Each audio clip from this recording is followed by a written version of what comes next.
Hello friends, welcome team Sai bro. இங்கே ஆளை கடன் பார்த்துட்டீங்களா? அந்த வந்துகிட்டே இருக்கேன். Okay, such a lovely day in Atlanta. ஸ்ப்ரிங்கர்னால வந்து ஃப்ளவர்ஸ்லாம் அவ்வளோ ப்ளூமாக இருக்கு.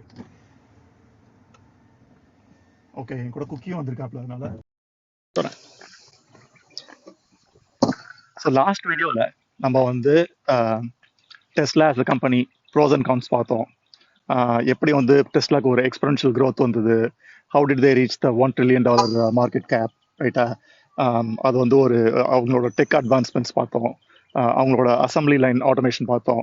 But at the same time sales வந்து குளோபலி டவுனாக இருக்குது, ஸ்டாக் வந்து ஆல்மோஸ்ட் வந்து 50% டவுனாக இருக்குது. ஸோ நிறையா பார்த்தோம்.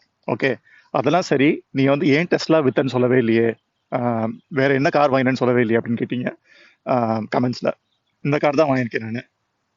அதை பற்றி பேசுறதுக்கு முன்னாடி எனக்கு வந்து ஆஸ் அ கன்சியூமராக எனக்கு வந்து டெஸ்லாவில் உள்ள டிசப்பாயின்மெண்ட்ஸை பற்றி நான் சொல்லிடுறேன். நான் வந்து 2018 மாடல் 3 வாங்கியிருந்தேன் நான். அதாவது டெஸ்லா லான்ச் பண்ண ஒரு 1 இயர்லேயே நான் வாங்கிட்டேன் நான். ஓகே, நான் எப்போவுமே வந்து எந்த டெக்னாலஜி கேட்ஜெட் ஆடும் இல்லை, எஸ்பெஷலி கார்ஸ், நான் வந்து ஃபர்ஸ்ட் இயர் வந்து I wait for the model to launch. Technology கொஞ்சம் மெச்சூர் ஆகட்டும், அந்த இனிஷியல் ஃப்ளாஸ் எல்லாம் ஃபிக்ஸ் பண்ணதுக்கப்புறம் நான் செகண்ட் ஐட்ரேஷன் தான் வாங்குவேன் நான். அதனால நான் வந்து I got the 2018 model. I think 2016 தான் வந்து டெலிவரி ஸ்டார்டட். 2017 தான் வந்து ஃபர்ஸ்ட் வெர்ஷன். நான் வந்து செகண்ட் வெர்ஷன் வாங்கினேன் நான். ஓகே, வாங்கின உடனே ஆப்வியஸ்லி எனக்கு வந்து it was a huge paradigm shift. It was a technology car, நான் சொன்ன மாதிரி. ஸோ நிறைய features for the first time டெஸ்லாவில் பார்த்தோம். ஓகே, எப்படி வந்து அவங்க வந்து அந்த டேஷ்போர்டை வந்து ரீப்ளேஸ் பண்ணாங்க, how did they replace it with console. நிறைய இருந்த காரில் வந்து நம்ம ஆப்ரேட் பண்ண வேண்டிய நிறைய ஸ்விட்சஸ், அது எல்லாத்தையும் வந்து ரீப்ளேஸ் பண்ணி சாஃப்ட்வேர் கண்ட்ரோலில் எப்படி அந்த கன்சோல்குள்ளே கொண்டு போனாங்க, அது எல்லாமே நம்ம பார்த்தோம். எனக்கு personally the trade of in Tesla என்னன்னு பார்த்தீங்கன்னா, ஃபர்ஸ்ட் வந்து நான் இதுக்கு டெஸ்லா வாங்குறதுக்கு முன்னாடி 2018 வாங்குறதுக்கு முன்னாடி ஐ ஹேட் அ BMW X5. நான் BMW X5ல இருந்து நான் வந்து டெஸ்லா மாடல் 3க்கு மாறுறேன். எனக்கு பிக்கஸ்ட் ட்ரேட் ஆஃப் என்ன அப்படின்னு பார்த்தீங்கன்னா, ஒரு எஸ்யூவில இருந்து it was a step down. ஒரு மாடர்ன் டெக்னாலஜி கார் எல்லாமே இருந்தாலும் எனக்கு வந்து கிளியரன்ஸ் வைஸ் எனக்கு வந்து it was a huge step down. காலை வந்து ஒரு எல் ஷேப்ல வைக்காம ஒரு கம்ப்ளீட் ஃபிளாட் ஆக்கி ஒரு ஸ்போர்ட்ஸ் கார் மாதிரி தான் உட்காரணும். ஸோ கிளியரன்ஸ் வைஸ் பார்த்தீங்கன்னா எனக்கு நிறையா வந்து ஒரு ட்ரேட் ஆஃப்ஸ் இருந்தது from SUV to model 3. Second என்னன்னு பார்த்தீங்கன்னா டேஷ்போர்ட். நமக்கு வந்து ஃப்ரண்ட்ல வந்து ஸ்பீடோமீட்டர் ஆகட்டும், எல்லா கண்ட்ரோல்ஸ் எல்லாமே வந்து நம்ம ஃப்ரண்ட் டிஸ்பிளேல பார்த்து எல்லாமே வந்து I had to shift to the ரைட்டா. ஸோ எனக்கு வந்து மிடில் உள்ள கன்சோல்ல தான் எல்லாமே இருக்கு, கண்ட்ரோல்ஸும் அங்கே தான் இருக்கு, என்னோட டிஸ்பிளேவும் அங்கே தான் இருக்குங்கிறதுனால that was a bit of a learning curve for me initially. Third one பார்த்தீங்கன்னா, மற்ற கார்ஸில் உள்ள பேசிக் ஃபீச்சர்ஸ் வந்து டெஸ்லாவில் இல்லை. ஏன்னா they're using a different technology. So traditional cars பார்த்தீங்கன்னா they used lidar technology. Okay, lidar technology வந்து it will use ultrasonic sounds to detect who's around the car. Okay, யாராவது வந்து if the car is passing by or if there is a pedestrian walking, அது வந்து lidar வந்து it is full proof technology compare to camera vision technology தான் Tesla adapted. Tesla வந்து they had a policy of not using lidar. So அவங்க வந்து camera vision வழியா they were able to accomplish the same outcome, ஆனால் with some trade offs. Okay, so sometimes there could be an intrusion in camera. ஒரு dust வந்து இப்போ இங்கே வந்து அட்லானால Balan season, எங்கே பார்த்தாலும் வந்து உங்களுக்கு பாலன் டஸ்ட் இருக்கும். அது போய் உங்களுக்கு வந்து அப்பர்ச்சரை வந்து பிளாக் பண்ணலாம். இல்லாட்டி உங்களுக்கு ஒரு பீக் டேல போயிட்டு இருக்கும்போது உங்களுக்கு அந்த இடத்துல வந்து சன்லைட் டைரக்டா வந்து உங்களுக்கு கேமரா ஹீட் ஆச்சுன்னா அந்த கிளாரிங்னால வந்து கேமரா ப்ராசஸிங் ஒர்க் ஆகாது. இந்த மாதிரி சில ட்ரேட் ஆஃப்ஸ் இருந்தனால I felt lidar was better. ஏன்னா நான் எப்படி ஒரு டேடா யோசிச்சேன், நாளைக்கு வந்து என்னோட teenage daughter if she starts driving a car, I would feel very safe with her on lidar. Okay, அந்த பிளைண்ட் ஸ்பாட் டிடெக்ஷன் வந்து ஆப்வியஸா நம்ம லெஃப்ட் லைன் போகும்போதோ இல்லை ரைட் லைன் போகும்போதோ ஆப்வியஸா நம்மளோட ஃபோக்கஸ் வந்து உங்களுக்கு சைடு மிரர்ஸ்ல தான் இருக்கும். அங்க வந்து அந்த பிளைண்ட் ஸ்பாட் டிடெக்ஷன் இருந்தது அப்படின்னா எனக்கு வந்து பெட்டரா தோணுச்சு compare to the camera processing that brings the same outcome in the middle of the console. ஏன்னா லெஃப்ட் திரும்பணுங்கிற போது நான் லெஃப்ட் சைட் மிரரை பார்ப்பேனா இல்லை வந்து கன்சோலை பார்ப்பேனா, எனக்கு அந்த ஒரு ட்ரேட் ஆஃப் இருந்தது. எனக்கு மெயின் கன்சர்ன் ஆன் டெஸ்லா என்னன்னா, Elon Musk, he went back on his words. Okay, என்னால் அதை வந்து ஒரு கன்சியூமராக டைஜஸ்ட் பண்ணவே முடியல. வென் ஒரு மாடல் எக்ஸ், மாடல் எஸ், ஒரு நான் சொல்றது ஒரு 10 இயர்ஸ் பேக், ஓகே, ஒரு 12 இயர்ஸ் பேக் வந்தபோது Elon Musk claimed that he is going to offer fair pricing for everyone. Okay, no discount, no special pricing, எல்லாருக்கும் வந்து fair pricing அப்படின்னு சொன்னாரு. He also said there will be free charging for lifetime, internet plan எல்லாருக்கும் free. இது எல்லாமே வந்து Elon மஸ்கோட initial promises. He went back on every single thing. Okay, last ஒரு 4 years 5 yearsல பாத்தீங்கன்னா Tesla all models, okay, especially model 3 and model Y, but almost all models the prices dropped significantly. Okay, ஒரு நான் சொல்றது first hand pricing. Model 3 வந்து it started at 5560 at some point 2016 வந்து it started at 55-60K on the road. இப்போ வந்து பாத்தீங்கன்னா you can buy it for 25 to 30K first hand, right? So that was a big no-no for me. இன்னொரு விஷயம் I felt as a bait and switch. நான் சொல்றது 2017 அப்போ இருந்த government வந்து they had a EV rebate, okay, for $7,500. அந்த rebate வந்து எதுக்குன்னா if you are purchasing an electric car to promote electric vehicles, carbon neutral achieve பண்ணணுங்கிறதுக்காக இப்போ இருந்த administration they offered $7,500 rebate to purchase any electric vehicle. Okay, அது government giving a subsidy to the consumer.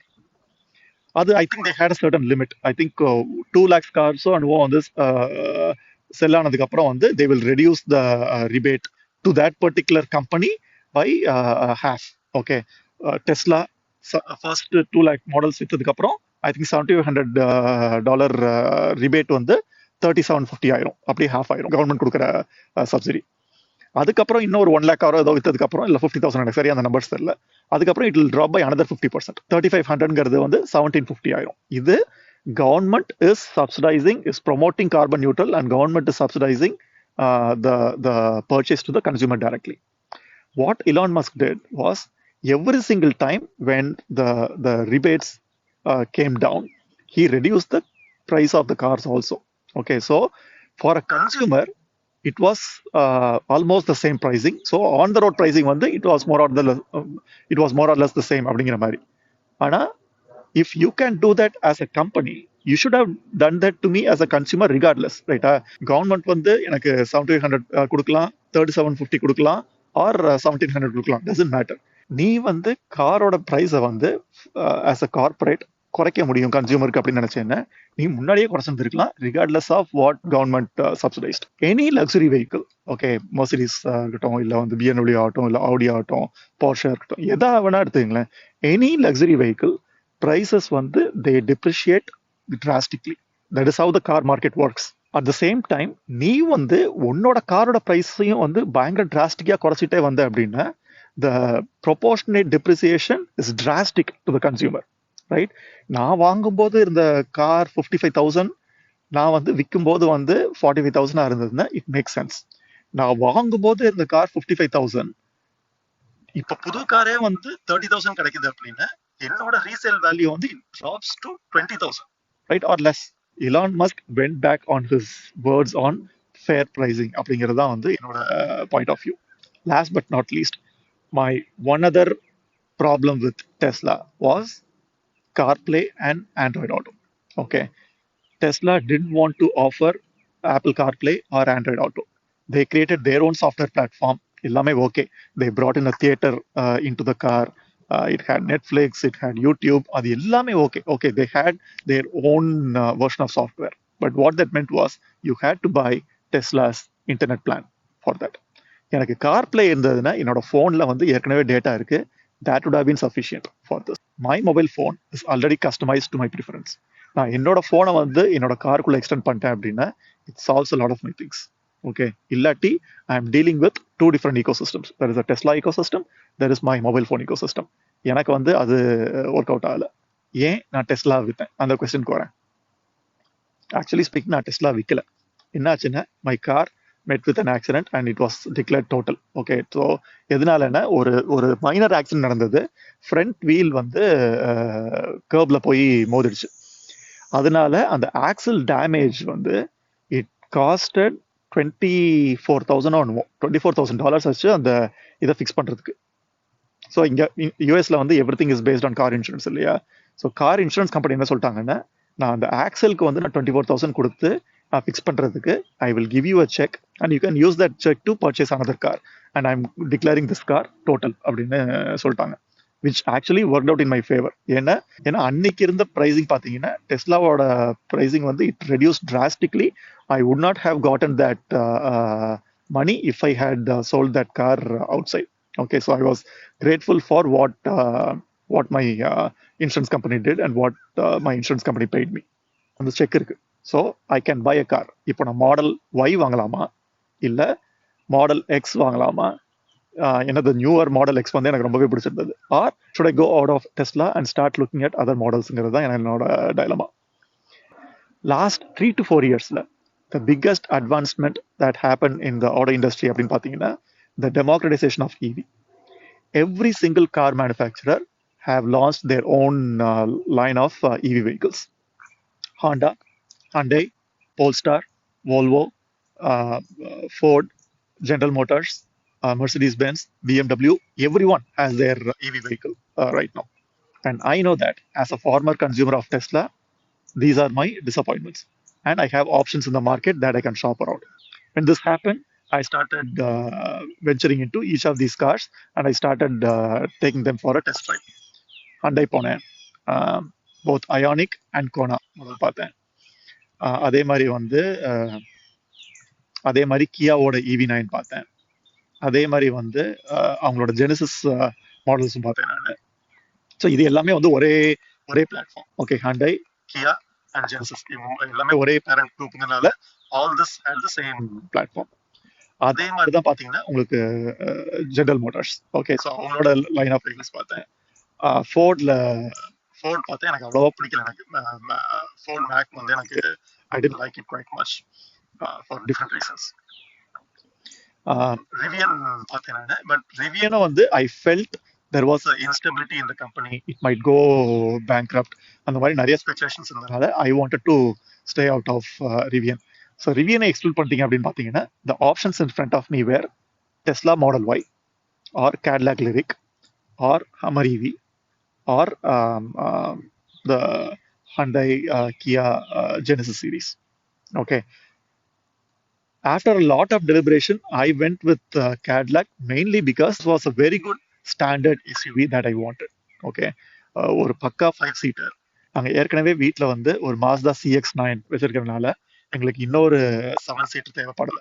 Okay, அதனால எனக்கு வந்து கியாவோட EV9ஓ இல்லை ரிவியனோட R1S எனக்கு வந்து தேவைப்படலை. So 5-seater தான் என்னோட பிளான். அப்படிங்கிற போது என்னோட ஆப்ஷன்ஸ் வந்து நேரோ ஆச்சு. ஓகே, ஸோ அந்த ஆப்ஷன்ஸ்ல I can pick between Volvo, Ioniq, எனக்கு கோனா அவ்வளோவா பிடிக்கல, வால்வோ, அயானிக் அண்ட் GM. நான் வந்து மெர்சிடிஸ் அண்ட் BMW பார்த்தேன் நான். எனக்கு வந்து ஒரு பக்கா mid size to standard size SUV தேவைப்பட்டுச்சு. பிட் ஆஃப் ஒரு லக்ஸரி எலிமெண்ட் தேவைப்பட்டுச்சு. எனக்கு வந்து சாஃப்ட்வேர் கண்ட்ரோல்ஸ் மட்டும் இல்லாமல் எனக்கு ஃபிசிக்கல் பட்டன்ஸ் இருந்தாலும் பெட்டராக இருக்கும்னு தோணுச்சு. Safety wise I wanted to have the blind spot detection and all of that. அது எல்லாமே எனக்கு வந்து கேட்லாக் லிரிக்ல கிடைச்சது. Plus it had a very good boot space. Okay, நான் காட்டேன் நான் பூட் ஸ்பேஸில் it had very good boot space. Okay, so இந்த விஷயத்துக்காகவே எனக்கு வந்து கேட்லாக் லிரிக் பிடிச்சிருந்தது. Plus we went to the showroom, we looked at the colors. நான் அந்த வீடியோவும் போடுறேன் நான். there were like 5 or 6 colors. எனக்கு இந்த கலர் வந்து it was very unique, very new and very subtle also. and this is multicolored. நல்ல சன்லைட்ல பார்த்தீங்கன்னா it will look like pale white. இந்த மாதிரி ஒரு cloudy டேல பார்த்தீங்கன்னா உங்களுக்கு இதோட ட்ரூ கலர்ஸ் தெரியும், which is this nimbus blue. Okay, plus உள்ள லக்ஸுரி எலமெண்ட்ஸ் பார்த்தீங்கன்னா எனக்கு வந்து எல்லாமே இருந்தது. I was not a big fan of self-driving, autonomous driving. டெஸ்லால வந்து அந்த செல்ஃப் டிரைவிங், autonomous driving இருந்தாலும் I didn't fancy it that much. Initial டேஸ்ல வந்து டெக்னாலஜி அட்வான்ஸ்மெண்ட்ஸ்க்காக நான் ட்ரை பண்ணிருந்தேன் ஒழிய எனக்கு வந்து அது ஒரு பெரிய ட்ரேட் ஆஃபாக தெரியல. This also has self driving. Okay, உங்களுக்கு டெஸ்லா அளவுக்கு மெச்சூரிட்டி இல்லைனாலும் this has a very decent self driving. As a consumer of Tesla எனக்கு டிசப்பாயின்மெண்ட்ஸ் இருந்தது. Biggest disappointment was on the unfair pricing and the pricing that was dropped drastically, which resulted in a poor resale value. Okay, எனக்கு அது வந்து biggest நோவாக இருந்தது. ஏன்னா cars அப்படின்னு பார்த்தீங்கன்னாலே it's a depreciating asset. Okay, but when you are when you are reducing the price of the cars so drastically every month, every year, that makes it a super depreciating asset, which is a uh, worst thing for a consumer. So அதனாலே வந்து I wanted to stay out of Tesla. எனக்கு இந்த models வந்து it check pretty much all of my boxes. Okay, all three models in fact. ஆனால் எனக்கு இதில் இருந்த clearance, இதில் உள்ள லக்ஸரி எலிமெண்ட்ஸ் வந்து it made me pick this over Volvo or the Hyundai Kia series. And the one thing that I like the most about this is it has the wireless CarPlay and Android Auto. Okay, so I'm not tied to their internet plans or anything. என்னோட phone use பண்ணியே நான் வந்து I can pretty much achieve everything. I don't really need a theater inside, but I have all the other aspects that I was looking for in a car, all the safety features, all the controls as buttons instead of in a software. It has LiDAR, it has blind spot detection, it has all the luxury elements that I wanted in a car. So that's why I have this. As a Tesla consumer, உங்களுக்கு இருந்த likes and dislikes, உங்களுக்கு இருந்த satisfaction R disappointments, அதை பற்றி கமெண்ட்ஸில் போடுங்க, நம்ம பேசலாம். தேங்க்யூ.